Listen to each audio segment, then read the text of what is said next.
Pemirsa, Kejaksaan Agung menyampaikan perkembangan penanganan berkas perkara tersangka Ferdi Sambo dan 3 tersangka lain dalam kasus pembunuhan berencana Brigadir Yosua. Fadil Zumhana selaku Jaksa Agung Muda Pidana Umum mengumumkan perkembangan penanganan berkas tersangka Ferdi Sambo dan 3 tersangka lain pada pukul 14.00 waktu Indonesia Barat. Sesuai pasal 138 KUHP, setelah menerima hasil penyelidikan dari penyidik, Kejaksaan mempelajarinya dalam kurun waktu 7 hari dan memberitahukan hasilnya kepada penyidik apakah sudah lengkap atau belum. Jika ternyata belum lengkap, maka Kejaksaan mengembalikan berkas perkara kepada penyidik untuk dilengkapi. Dan jika sudah lengkap, maka berkas akan dilimpahkan ke pengadilan. Cuman pada kesempatan yang baik ini, saya ingin menyampaikan bahwa penanganan perkara dugaan tindak pidana pembunuhan berencana yang dilakukan penyidikan oleh kawan-kawan Bareskrim, 4 berkas perkara sudah masuk di Campidum, dan dalam proses penelitian berkas perkara sebagaimana dalam ditentukan oleh Kitab Undang-Undang Acara Pidana, Kejaksaan berwenang melakukan proses pra penuntutan untuk membuat terang satu peristiwa pidana. Penyidikan itu membuat terang peristiwa pidana, dan kami yang membangun kasus itu untuk dapat segera dibawa ke pengadilan. Jadi kawan-kawan, perkara ini insya Allah apabila seluruh petunjuk-petunjuk kami dipenuhi oleh kawan-kawan penyidik yang telah berupaya mengungkap peristiwa pidana ini, kami akan bawa ke pengadilan sesuai dengan alat bukti yang ada saat ini. Pemirsa, Kejaksaan Agung menyampaikan perkembangan penanganan berkas perkara tersangka Ferdi Sambo dan 3 tersangka lain dalam kasus pembunuhan berencana Brigadir Yosua. Kejaksaan Agung RI menyampaikan berkas perkara Ferdi Sambo belum P21, dan untuk membahasnya sudah terhubung bersama kami Bapak Barita Simanjuntak selaku Ketua Komisi Kejaksaan. Selamat sore, Pak Barita. Selamat sore, Mbak April. Salam Baik. sehat. Salam sehat selalu. Bapak, ini apa alasan 4 berkas dikembalikan ke Bareskrim, Pak? Ya, tentu kita harus kembali kepada Kitab Undang-Undang Hukum Acara Pidana, Mbak April ya.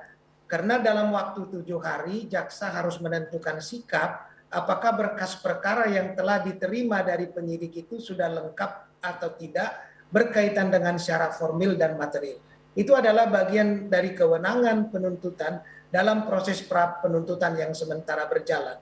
Dan dalam waktu 14 hari, maka berkas perkara tersebut kalau belum lengkap dikembalikan kepada penyidik disertai dengan alasan-alasan serta petunjuk-petunjuk yang jelas untuk dipenuhi oleh penyidik. Jadi itu hal yang wajar yang ada di dalam Kitab Undang-Undang Hukum Acara Pidana.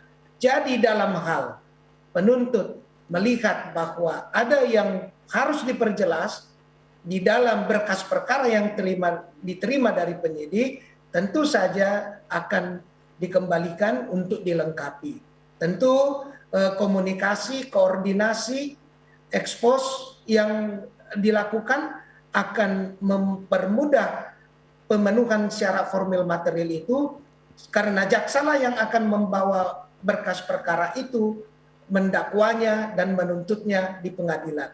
Jadi alat bukti yang diajukan, anatomi kasusnya harus jelas tergambar dalam berkas perkara sehingga jaksa bisa menyusun dakwaannya sebagai tindak lanjut dari proses penegakan hukum di penuntutan kemudian. Begitu Mbak April ya. Pak Barita, selain alat bukti dan anatomi yang jelas, apalagi yang membuat berkas-berkas ini ditolak oleh Kejagung? Sebenarnya tadi bukan ditolak ya, tetapi dilengkapi. Ya, sistem peradilan pidana kita mengatur fungsi-fungsi penyidikan, fungsi-fungsi penuntutan yang diawali dengan pra penuntutan. Berkas perkara adalah awal dari dimulainya jaksa untuk melaksanakan tugasnya. Dalam menyusun dakwaan yang pertama sekali yang akan diajukan ke pengadilan nanti, tentu harus tergambar dalam berkas perkara, termasuk pasal-pasal yang dipersangkakan, unsur-unsur dari pasal itu itulah yang secara teknis dikenal dengan syarat formal dan materialnya. Sehingga apabila syarat formal dan material dipenuhi, itulah yang kemudian diberi informasi apa yang disebut berkas telah lengkap P21. Tetapi apabila belum, ada waktu yang diberikan oleh undang-undang kepada jaksa untuk dengan kewenangannya mengembalikan berkas itu ke penyidik supaya bisa dipenuhi alasan-alasan dan petunjuk-petunjuk syarat-syarat formal material yang dipersyaratkan, sehingga ketika mengajukan ke persidangan nanti dengan bukti yang kuat tersebut, jaksa dapat meyakinkan kepada majelis hakim yang mengadili perkara berkaitan dengan tindak pidana yang diajukannya. Begitu Mbak April. Pak Barita, sebagai edukasi juga untuk pemirsa, sebenarnya berkas perkara ini dikatakan lengkap jika syaratnya seperti apa saja sih Pak? Ya tentu itu bagian atau kewenangan penyidik dalam meneliti berkas. Ketika berkas perkara masuk, jaksa peneliti itu meneliti ya kelengkapannya, termasuk pasal-pasal yang dipersangkakan, ya anatomi kasusnya, kesesuaian alat buktinya, lalu rangkaian peristiwa atau perbuatan pidana yang terjadi, kesesuaian antara apa yang ada di berkas dengan alat bukti. Nah ini semua kan harus firm ya, harus dapat dibuktikan secara meyakinkan, sehingga apabila dalam berkas perkara masih ada yang harus diperjelas, itulah yang dikenal dengan pengembalian berkas perkara untuk dipenuhi petunjuk dari penuntut umum oleh penyidik. Jadi itu hal yang wajar di dalam KUHP kita, di dalam sistem peradilan pidana kita. Jadi yang tadi saya katakan yang harus dilengkapi itu berkaitan dengan tindak pidananya, apa posisi dan peranan para tersangka yang telah diajukan itu, alat bukti yang bersesuaian, termasuk ya konstruksi kasus ini, sehingga dapat menggambarkan peristiwa pidana yang terjadi itu seperti apa, sehingga majelis hakim yang nantinya mengadili perkara itu punya keyakinan dan pandangan yang oleh penuntut umum diharapkan bisa sama, sehingga dakwaan dan tuntutannya itu terbukti. Itulah yang ideal dari tahapan penuntutan yang dilakukan oleh jaksa penuntut umum. Begitu Mbak Aprilia. Pak Barita, setelah pengembalian berkas untuk dilengkapi ini selesai, lalu apa tahapan selanjutnya Pak? Ya, kalau berkas perkara dalam waktu 14 hari dikembalikan, kemudian oleh penyidik dilengkapi petunjuk-petunjuknya, dan apabila telah memenuhi syarat formil material dan khususnya petunjuk-petunjuk yang secara intensif kan sudah ada koordinasi yang dilakukan, apabila telah terpenuhi apa yang dimintakan dan disertai dengan petunjuk oleh jaksa penuntut umum, berkas dinyatakan P21, kemudian itulah nanti yang kita kenal dengan tahap 2, penyerahan ya tersangka dan alat buktinya, dan dalam waktu secepatnya jaksa akan melimpahkan perkara itu ke pengadilan untuk diadili dalam sidang pengadilan yang terbuka untuk umum oleh majelis hakim di wilayah hukum tindak pidana itu terjadi. Itulah yang disebut tahapan penuntutan. Baik, Pak Barita, umumnya berapa lama proses ini dilakukan akhirnya sampai di pengadilan? Ya, ini kan kita melihat termin ya, apabila dalam waktu 14 hari berkas perkara itu dilengkapi, dipenuhi petunjuk dan P21, maka kalau sudah P21, Kitab Undang-Undang Hukum Acara Pidana mengatakan segera penuntut melimpahkannya ke pengadilan. Jadi segera itu tentu kualifikasinya adalah alat bukti yang sudah dilengkapi tadi, terus proses pengajuannya ke pengadilan dapat berjalan, sehingga nanti majelis hakim yang menentukan, hakim majelisnya, serta melakukan perintah untuk melakukan persidangan pertama, yaitu pembacaan surat dakwaan yang ditentukan oleh ketua majelis hakim. Baik, Pak Barita, boleh info apakah di dalam berkas-berkas pengajuan perkara dari Ferdi Sambo ini di dalamnya sudah ada berkas dari Ibu PC atau terpisah Pak? Itu secara teknis adalah merupakan kewenangan dan kemandirian penyidikan, Pak. Itu sepenuhnya adalah tanggung jawab dan menjadi kewenangan penyidik. Tetapi kalau yang tadi disampaikan, 4 berkas perkara inilah yang sudah diteliti Karena satu masuk kalau saya tidak salah 4 Agustus dan atas nama Barada RE ya, dan 3 lagi atas nama FS, RR dan KM itu per tanggal 19 Agustus yang merupakan satu kesatuan dari berkas perkara itu. Nah, untuk PC saya baru mendengar, baru menyampaikan diberitahunya SPDP ya, surat pemberitahuan dimulainya penyidikan. Tentu sesudah SPDP kemudian penyerahan berkas perkara. Lanjut seperti proses yang sebelumnya sudah berjalan. Begitu Mbak Aprilia. Pak Barita, seperti yang kita ketahui bersama bahwa kasus ini menjadi perhatian oleh Pak Presiden begitu. Apakah Kejagung memiliki treatment khusus dalam menangani kasus ini?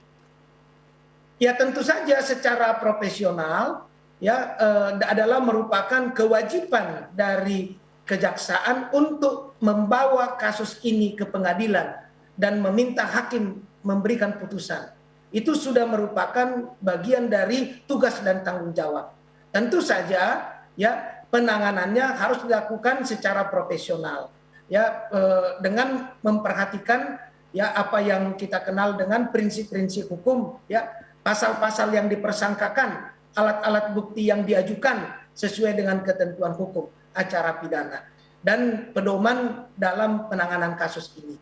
Jadi treatment khusus adalah lebih dilihat dari kasus ini sangat menarik perhatian publik.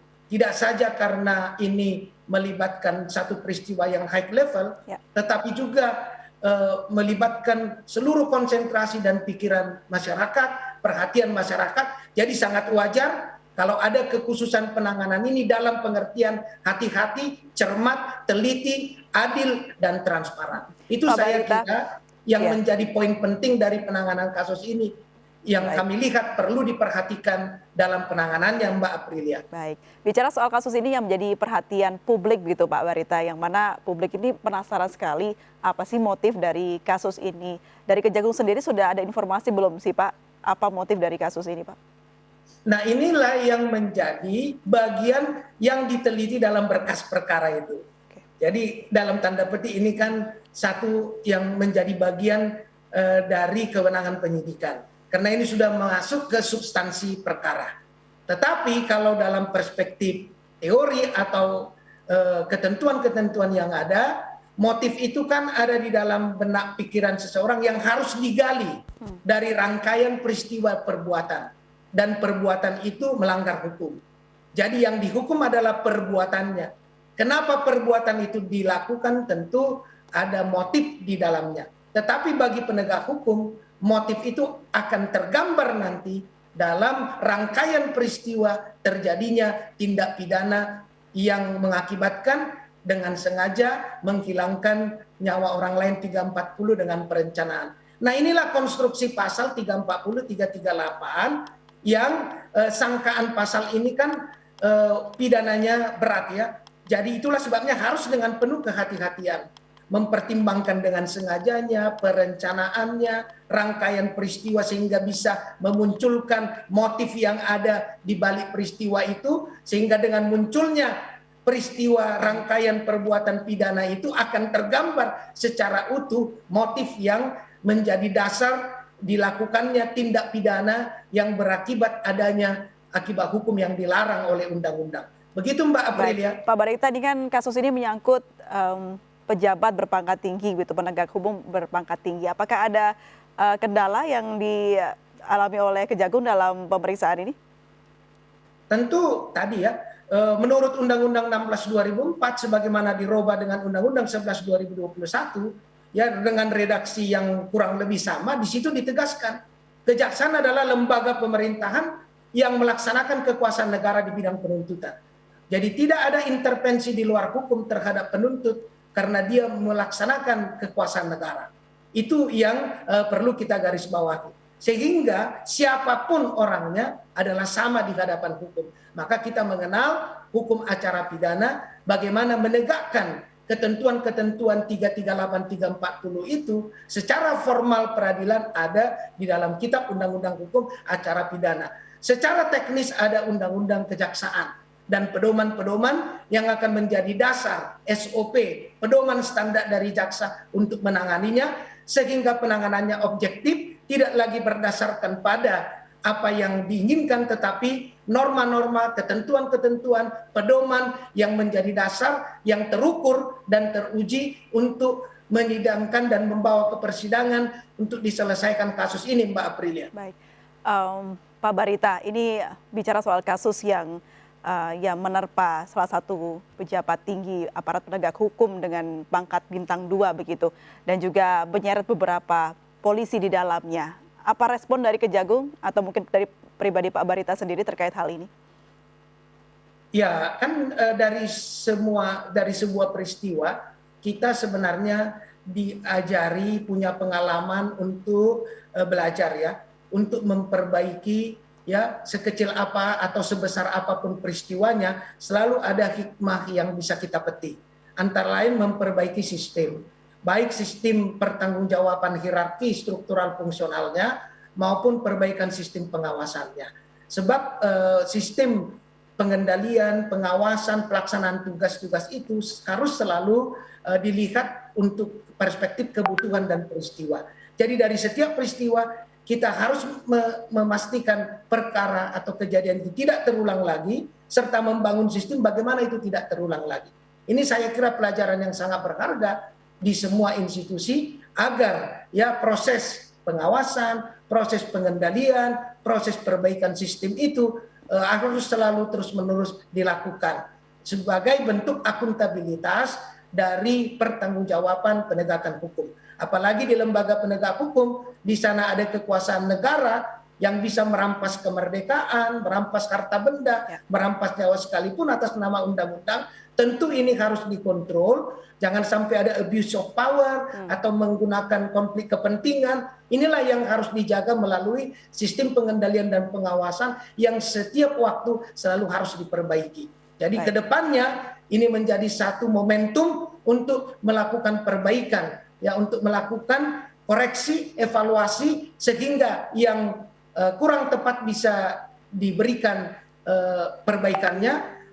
Dan dari sini akan selalu ada perbaikan sistem yang lebih baik ke depan untuk menjamin tegaknya hukum melalui aparatur penegak hukum yang akuntabel dan dapat dipercayai. Sehingga public trust masyarakat terhadap hadirnya negara dalam penegakan hukum tetap bisa terukur dan bisa menghadirkan negara dalam perspektif keadilan bagi masyarakat yang lebih luas. Baik. Begitu Mbak Aprilia. Pak Barita, terakhir ini soal keterbukaan atau tuntutan keterbukaan oleh masyarakat terhadap kasus ini, apakah Kejagung sendiri juga akan memfasilitasi hal itu? Ya tentu saja Mbak, dalam kasus yang seperti ini yang menarik perhatian publik, di mana terkadang vonis publik sudah lebih mendahului dari ya vonis formal, tentu dalam situasi yang demikian kita tidak banyak punya pilihan kecuali transparan. Ya, di dalam transparansi itulah dilihat apakah penegakan hukumnya ya memiliki integritas, melihat sisi keadilan untuk semua. Ini yang saya kira menjadi salah satu indikator transparansi itu. Selama kasusnya disampaikan secara transparan dan akuntabel, maka publik dapat diyakinkan bahwa penanganannya itu murni untuk keadilan. Namun kita juga menyadari, Mbak, negara kita negara hukum, kadang dalam menyampaikan detail peristiwa atau penanganan kasus ini, ada hal-hal dalam fungsi-fungsi penuntutan, misalnya di kejaksaan, kami sebagai lembaga pengawas yang melihat terkadang ada kesulitan dalam tahapan-tahapan penanganan perkara ini karena dikaitkan dengan sistem peraturan-peraturan yang harus menjaga ya. Ada asas presumption of innocence, ada asas yang melihat dari sisi keadilan bagi semua. Nah, keseimbangan atas penanganan inilah yang harus dikelola dengan baik. Sehingga transparansinya ada, akuntabilitasnya ada, profesionalitasnya menjadi garansi dan masyarakat percaya. Karena apalah fungsi penegakan hukum kalau akhirnya masyarakat sinis, tidak percaya, mempertanyakan, membuat spekulasi, ini yang harus dijaga. Dan kita harapkan juga masyarakat dengan transparansi dan akuntabilitas itu bisa membedakan mana informasi yang dapat dipercayai, mana yang menjadi hanya catatan-catatan atau kadang bisa bersifat hoax. Masyarakat kita perlu memahami itu sehingga baik penegak hukum maupun masyarakat sama-sama melaksanakan tugasnya masing-masing akuntabel dan transparan. Begitu Mbak Aprilia. Baik, terima kasih Pak Barita Simanjuntak, Ketua Komisi Kejaksaan Agung sudah bergabung dan berbincang bersama kami. Kita harapkan kasus FS ini akan segera selesai dengan seadil-adilnya. Terima kasih banyak Pak Barita, salam sehat selalu. Selamat Terima sore, kasih Bapak. Mbak Aprilia, salam sehat, sukses selalu.